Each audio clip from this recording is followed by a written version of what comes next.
So first of all, I'm happy to be here and thank you for accepting to be doing this.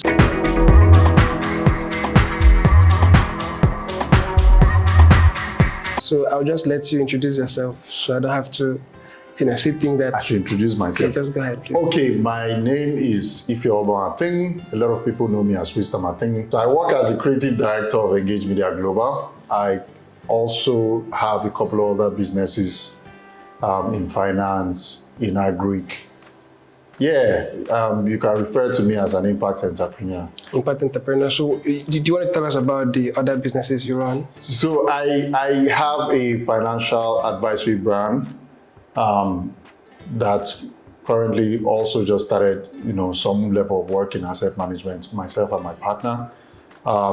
We also run a travel agency. We also run an agri business. We also run a business consulting outfit. Awesome. The travel business, is it based in Nigeria, Africa, or how is it? Well, it's a new business. It just launched. It's currently operating out of Abuja, but it provides services around the world. Okay, so let me just not waste your time. I'll just go straight to it. My first question to you is, what does it feel to run a business right now in Nigeria? What does it feel to run? What does it feel to run a business? What does it feel to run a business right now in Nigeria? Crazy. It's crazy. And I think now more than ever, entrepreneurs are being tested in Nigeria because the economy, the policies, the ecosystem generally is just very interesting. However, now more than ever, we've seen a lot of opportunities emerge. It's common knowledge that whenever there are difficulties, opportunities are bet. Yeah. So this is where really we are doing entrepreneurship because you are able to actually pay attention, identify needs, and find solutions to them. So prior to this time, I had only one business. I have 5 now. Wow.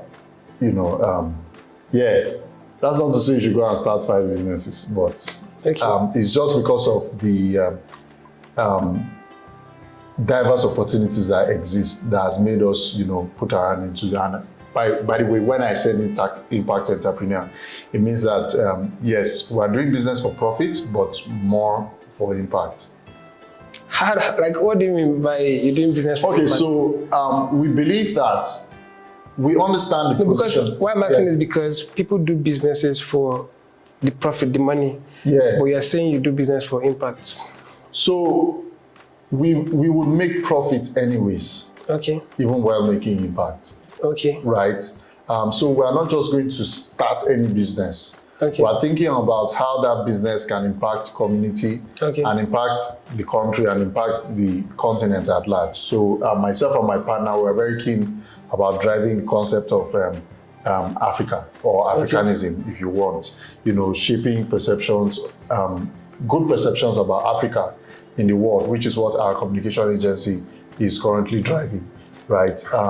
We're also trying to, help people experience Africa, which is what our travel agency is doing. Yeah. We're also trying to help Africans have better financial literacy so that we even have a mandate under our finance brand to raise 100 USD millionaires over the next 30 years. That's also to contribute to Africa, right? The agri business is, you already can guess, Africa has 60% or 40%, is it 40 or 60% of the world's arable land is in Africa, but we're underutilizing it. So being young people, being people that are exposed a little bit to technology, we're seeing how we can bring in technology to leverage this immense opportunity that Africa has in terms of food creation and all of that. So that's what I actually mean when we say we are impact entrepreneurs. We're actually just finding a way to drive sustainability across our community, but there's no way we will not make profits because we're adding value to the community. The next question I have for you is, how did you start? How did I start? Seeing where your business has reached, your communication agency, you have staffs you pay, but people that will be watching this interview right now, there's something they want to ask themselves, how did he start? So if I want to start now, what steps did you take that, so how did you start basically? Okay, so year 3 in university, I think it was year 3. What university? I went to All Nations University. On paper, that's the school I went to. All Nations, okay. What we naturally tell people is I went to Kwame Nkrumah University because that's what my certificate carries. Okay. So I went to Kwame Nkrumah University, don't ask. Okay. Kwame Nkrumah is one of the best universities in Africa. Where is that? Right, it's in Ghana. Ghana. And I am a biomedical engineer by training. A lot of people don't know that. Biomedical. My 3rd year of studying biomedical engineering, I just figured that, hey, school is, yeah? Go ahead. I love where this is going. Just go ahead. School is about to end. What am I going to be doing after school? And I couldn't answer the question. I somewhat knew that I didn't want to work for anybody. I don't know why. Maybe it was pride. But then thanks to my father, who is one of my biggest investors, he sent me some 200,000 then. When I started school, I used to receive a lot of pocket money. I will not say because of security reasons. Okay. But I was receiving, I can say it is past. I don't have the money again now. Yeah. I was getting $1,000 per month as my pocket money. Okay. Right? And I was wasting it. $1,000. I wasn't lavish, but I was spending a lot on friends, helping people, and then it stopped. So I was getting $1,000 and I was getting 200,000 naira. Cash. So I had $1,000 and I had 200,000 naira. That was my pocket money. Yeah. And then somewhere along the line, I stopped getting the $1,000. I was getting only the 200,000 naira. And then after that, I was getting 200,000 naira every other month. What did you do? Why did you stop $1,000? Because my father could not. Okay. Things were changing in Nigeria. The government had changed from Obasanjo to Yaradua. No, Yaradua to Buhari, I think. No, that was good luck. Good luck. Yeah. So it was good luck to Buhari, right? I remember vividly. I was away when we were trying to either re-elect good luck and all of that. So I remember the last 200,000. I knew that was the last because I was in my year 3. Okay. Right? I was like year 3-ish going to year 4. So I knew that pretty much is the last bulk money I will get. I don't know, I just had a hunch and I bought a camera with that. I bought a camera for 80,000 naira, a Sony D2300. What were you going to do with the camera? 3200. I don't know. I just knew that if this was going to be the last bulk money I'd get. Why didn't you buy a textbook? Because you said you were biomedical engineer. Right. I was in university. I was doing well. I was a good student. I was. What the camera for? So at the time, photography was becoming a thing. On campus. Yeah. Right. I know a guy that was doing photography with his phone. They started calling for Student Week and all of those things, and he was the only one. So maybe in my head, I can't say that I thought about it deeply, but maybe in my head I just felt like if this guy is the only one, I can be his competition, and I'll make money. So what I did was with that 200,000, I sent it's either 80 or 120. It was 120,000 to my family friend that was in Dubai to help me get a camera. I remember D3200 Nikon, and then I paid that photographer on campus. I think it was about 20,000. This is all in CDs, but I can't remember the conversion. Yeah. To teach me what he knew. Yeah. The guy didn't have my time, so he eventually did not even take my money. But I remember a guy, shout out to him, Harold, who was just hands-on. He was learning a lot of things, and then I paid to teach me. He took the money and then he gave me materials. He didn't really teach me. In hindsight, he did not know. Maybe he mentored you. He did not know so much, but he did mentor me, right? Yeah. So he gave me materials, and I spent 3 months in my house. I didn't go out. Okay. Learning how to use the camera. As a student? As a student, I did. And as at this time, I'm missing off the timeline. I think I was in my final year. I was in my final year, not I think. Okay. Because I remember I started actually getting commissioned towards my final, my defense. Yeah. Right? So At the time, I was just shooting everything and anything, apples, blah, blah, blah. But what was even more interesting was that I started a show on campus. It was called, what's the name? Discover. We were identifying talents on campus that were doing well in business, in their art, you know. So I did something that nobody else was doing. Okay. Well, there was a media group in school. I call them the Ants group also. They were doing great stuff, but they were just like the media for the school. There was this guy, Dolu, right? He was running a blog then. There were not up to 10 blogs at the time. So we were running that, we ran that, myself and my partner. I started in year 2 after they served me breakfast. And then all the way, breakfast, my partner. what do you mean? You know, people have different meaning of breakfast. Is it food? I had a girlfriend I was in love with. And then she said she's not doing it again. I was heartbroken, you know, and the only thing to do was to start writing. You know, you'll be giving advice. Okay, so you were advising other people how to stay how to stay in relationship, me that could not keep my own. Okay. You know, but it ended up being very, very, very interesting, you know. I started to see the impact when my church, the relationship, so they had like this relationship events. Yeah. So they started, they began to post my the articles. blog post, blog post on their column, right? And that was really good. And then people started sending messages anonymously. So it was really creative writing. You were not a coach. I was running away from being a coach because I felt like I wasn't in the place but yeah, I did try. So when you tell me your issues, I'll always just do creative writing to respond to your issues. Yeah. So you that send the question, you know that is you. Yeah. But other people just see, oh, great writing, great story. Okay. And that's what myself and my partner were doing. And that ran till this whole camera gist. Yeah. So we were in media, but we didn't really know we were in media. And then Discover has a very nice theme song that we wrote. Brilliant stuff. We interviewed a lot of people. That also got a lot of buzz.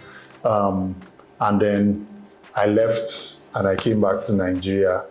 And then I tried to... What was it like when you came back from Ghana to Nigeria? I was clueless. When I came back, I studied biomedical engineering. Yeah. I tried to apply for a job. When I went for the interview, I was telling the lady what biomedical engineering was. Do you understand? Yeah. So I knew that there was no job for me. You know, and when, at the time I was working in Ghana, I think they were paying me 2,000 cedis. Yeah. If I want to do a direct conversion, it's like maybe 180, 200,000 naira. Yeah. So I come back, my mom said I should come and do youth service. And then when I came back, I went there and after long and short, I asked the man. So she now asked me how much, after explaining what biomedical engineering was, she asked me how much am I looking at. And I told her that where I was, they were paying me 200,000. And she's like, this is like maybe 2017-ish or 16. Yeah. Then she's like, even her, who is like the head, she's not earning 200,000. And as I was about to walk out, she called me back and said, you know what, just go and start a business. And it was so funny. Your mom encouraged you to... No, my mom said I should come and do youth service. This woman I'm talking about is the interviewer. Okay. That asked me how much I wanted to earn. Okay. And then I told her 200,000 and she said, even her, she's not earning 200. Is that you? It's me, that they don't even know my course. Yeah. You know? So she just said it in passing, go and start a business. And as I was going home, I was thinking about, go and start a business. So remember I had started photography in school, I started my show. Yeah. So I was doing a bit of media, but not so good. Yeah. You know, and then I went and I was walking around the road and I saw somebody doing bole and sauce. And granite. And I'm like, it's a weird combination, right? What if we could do a sauce? You know, and I went home and I told them I have a business. And then I presented it to them. My mom said, he graduate like you, you know. Can go down. How can you? After all the dollars they've paid for you to go to school, I told them I'm going to start. So she said, okay, if you can light the firewood that you used to grill, no problem. This was like I had gone to make that thing that they do. I made the wire gauge. So she saw I wasn't backing down. The last money I had, I used to do that. So she now told me that if you can light the... She didn't believe you could. I was at Jebo. Real one. So I took my dad aside and I told him, I don't know how to do this, but can you show him? My dad really believed that I should do it because maybe he just felt like I should give it a try. So he just told me that the wind is blowing. That's why it's not catching. Just do like, and when I did it, the thing caught. I could see the disappointment on my mom's face because it's like this boy is about. So that's how my first real business in Nigeria started. I was doing barbecue, myself and my sisters. Wow. And then doing photography on the side, right, until I could no longer manage the two of them. I didn't know so much about business management at the time. So when my sisters left, my barbecue business ran into the ground by the people I had hired, So I started my photography. And I also did photography for a couple of years. And since you had asked that, what really kept me going, I knew how to sell. I can sell anything. Okay. Right. And that was really what made even my barbecue business stand out. It was more about sales, because make it make sense why somebody down the road is selling bole for 50 naira and you are selling yours for 200 naira. And well, they didn't sell chicken, but average chicken is like maybe at the time, maybe like 250. Yeah. We're doing like 500, 1,000 naira. So it was just purely about sales, and that helped me develop a lot of sales skills because first of all, I was well dressed. It wasn't something that was common. Yeah. You're doing bole, you're not supposed to be a graduate. You're supposed to smell, you're supposed to be dirty, but I did all of that. I did some branding. Our leader was branded, and all of those things. There was foil, it was well packaged and all of those things. So when I eventually started doing photography, I met a couple and then I can't remember the exact details. Somebody connected me to somebody and I just went to them. It was their wedding. And I told them, my dad didn't really want me to do photography because of his generation. I mean, at the time, photography was not cool. Yeah. So he didn't really encourage it. So he was okay with do your barbecue till one day you'll be tired, you'll stop. But that photography thing, he didn't really support it until that day they introduced me to a couple. Shout out to them, Oyem and Ebuka. Then I met them in ShopRite in Apu, I think. And they asked me how much to cover their wedding. I didn't say anything. I just said the first thing that came to my mind. How much did you say? 80,000. Okay. And they looked. The wife was puzzled. She looked at the husband looked at her, and the husband told me, "Give me your account number." So I'm like, they felt it just. You see? He said, "Give me your account number." I'm like, eh. So I give them my account number, and the guy sent 50,000 naira. Okay.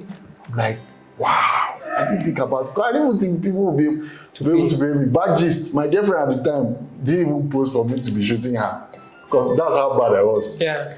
But these guys agreed to pay and I went and I showed my dad. Somebody paid me 50,000 out of 80,000. So this was maybe 2 months to the wedding, by the way. So I went and I showed my dad and he's like, okay. Let's try this. He now told me, but if you decide to stop this thing, I'll pay you the 50,000 and I'll continue paying you. I'm like, nah, I'm going to do it. I was the only person that shot that wedding. There was no assistant. I shot the groom.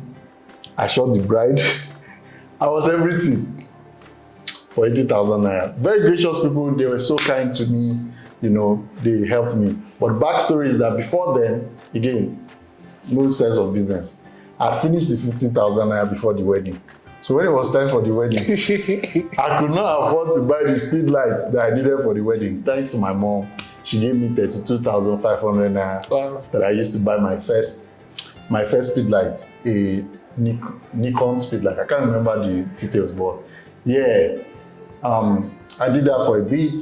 I was privileged to work with a couple of organizations, the UN, European Union, and all of that. Then I asked myself, in doing all of those things, and I saw that organizations actually had a need that was bigger than photography. Yeah. And but I can't mention the name of the photographers, but one day I just sat down and I looked at who are the biggest photographers in Nigeria, and I saw that I'm like, is this where I want to? It's not like where they are is bad. They'll make a lot of money, but in terms of impact and spread, I felt like I needed to do more. So I just told my mentor, I'm going to start a communication agency. And I started my first big business. By the way, my whole photography stuff started, and then somewhere in October 16th, 2017, I registered Ngage Media Global, which is our first business. Myself and my partner. It's been running since then, serviced several clients, local and international. Has also brought a couple of very brilliant talents, into our employ. So that's how I started. I don't think I've ever told that story. So you studied biomedical engineering, and you're currently doing something that has it's direct opposite. And people are asking, okay, so it doesn't really matter what I study. It's what really matters. Is it what you study or what you have interest in or what you're passionate about? I think it's what you have interest in. I didn't realize it, but I've always, in hindsight, looking at my life when I was growing up, I've always had a knack for business. Okay. Right? So no matter what happens in my business today, best believe I'm going to be at work tomorrow. But if I didn't like it, I won't come. Have you ever been discouraged and you want to stop? Even today, I was discouraged. Okay, so what exactly keeps you going? What keeps me going?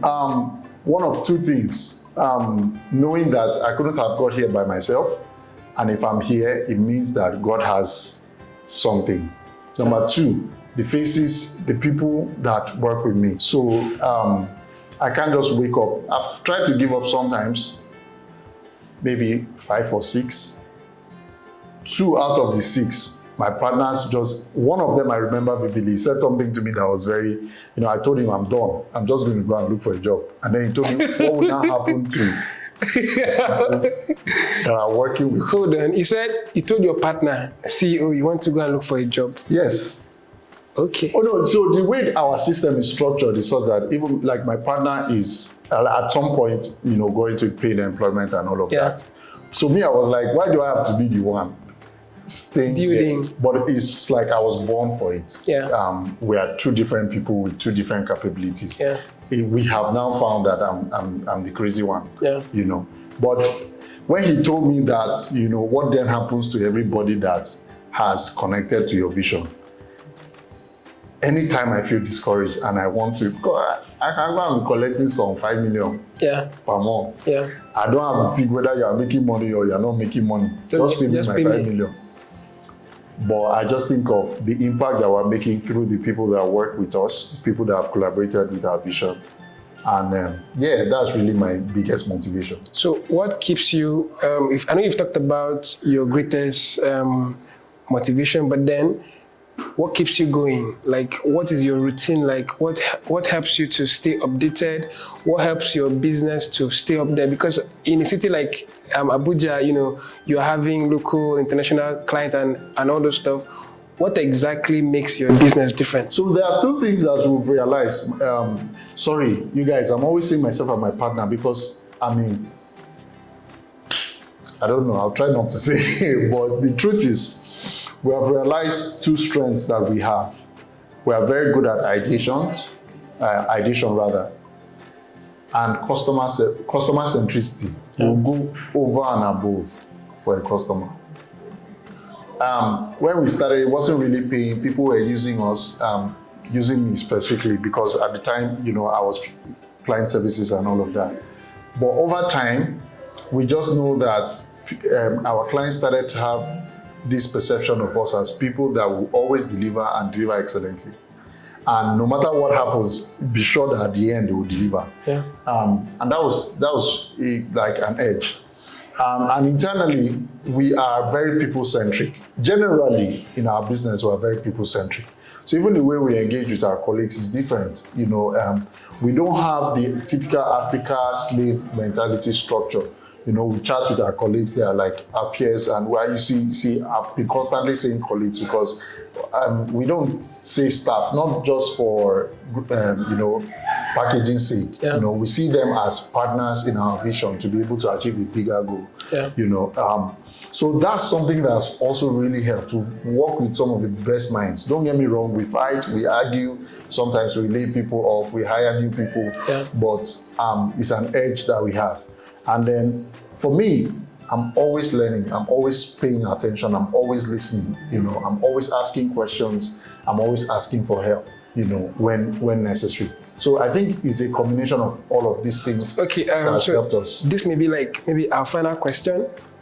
A lot of young people don't really understand the magic of free work. You know, talking about free work, exposure, you know, when should somebody opt for to do it for free? When should they request to be paid? And exposure, all those kind of stuff. You know, because I understand we all know what exposure can do for anybody. So for those watching, what would you have to say about exposure, free work, and all those stuff for young professionals? So for me, I've done a lot of free work, but at the stage where I was doing free work was when I wasn't sure of my skill. Yeah. Right? So it was more of validation. Yeah. Right? I did, even when I was doing photography, I did a lot of free shoots. I used to go to the park and all of that. Yeah. And I changed my strategy to start doing that for people because, I mean, I could go to the park anyways. Yeah. So why don't I just make Joseph know me while I'm shooting this thing? Yeah. Right? So now I know Joseph. And Joseph will most likely tell somebody else about me. Yeah. And there was just something about me. I was a photographer, but I was a businessman. Yeah. People could tell, Yeah. you know. So should you do work for exposure? I think that you are in the best position to make that decision. Does it help? Yes, but it doesn't always help. I think it should be what you want to get out of it, right? So for instance, I also, even at this stage in my growth, I offer people to do it. If I'm negotiating for you and I see that you are, I tell you, you know what, it's fine. I use it as a negotiation strategy. I'll do it for free. Right? You want to get the app downloads, that's fine. Yeah. I'll do it for free. But you give me 15% of everything that you make at the end of the day. Okay. Most times, I find that the people say no. So my advice would be identify what is important to the person or how important that project is to the person. And that should determine whether you should do it free or you should not do it free. One. Number two, see where the person is going and see how maybe in doing it free, you can gain an easier access. And it can also help your own portfolio, you know. Absolutely. So there are portfolios, I will not mention them, that I enjoy right now. That when I tell people, hey, I worked for these people, I worked for XYZ, you're not going to ask me whether they paid me or not. Yeah. But it's there. And if you go, you can go and verify. Yeah. And they'll say that, oh, this thing happened at so time. Yeah. Hey, you know, so before you offer something for free, you need to analyze the benefit that it presents. What is in it for me? You. Yeah. Not because also big names also come and tell you, hey, I am XYZ and blah, blah, blah. That's fine. You want to offer me this thing. It's not of any benefit for me. So you are going to post me on your Instagram. That's great. But I don't even know how to leverage Instagram for my sales. Yeah. So it's not beneficial to me. That has also happened to me. There's an influencer that I went on to hire eventually when my agency was working, right? That called me as a photographer to come and shoot them. And then I shot them. And it was so funny. The way they were treating me, it felt like they were laughing at me that they were using me. It really hurt me. But I moved on. You know, I delivered what, even when I delivered the stuff, the lady said, no, this my color grading is trash. And all that. It really hurt me. But when I saw the stuff, I'm like, okay, big deal. And then I made up my mind that one day, I will hire this lady. Yeah. And I bet today she doesn't know that my agency hired her. Yeah. And she did a gig for us and all of that, you know. But it just showed how much, you know, that was a terrible thing to do. I don't think you should use people. I think like you should always create win-win for yourself and the person you're collaborating with. But hey, that's it. Okay, so to those watching, you would want to say, what would you want to say to the young professionals, the young people that are watching? What would you want to say to them? That's, you know. One of the favorite things that I've been meditating on this week, which thanks to Joseph, you know, we now have this opportunity, I'm going to say it. Start your business with scale in mind. Scale in mind. Yeah, you will scale on day one, but eventually you will scale. You need to start putting structures for your business to scale from the day you start your business. Yeah. Because I realized that if you know me very well, you know I'm always about talking about African businesses and sustainability. We just start business and we try to figure it out as we go. It's more difficult when you have something to lose. Yeah. It is easy when you have nothing to lose. So when you start your business, start with scale in mind and do it one day at a time and just keep going. Wow, so that's it from us. My name is Joseph Etim, and today was with Wisdom Ating, the CEO of Ngage Media. Thank you so much for watching, and I hope you stay connected. Thank you. Thank you.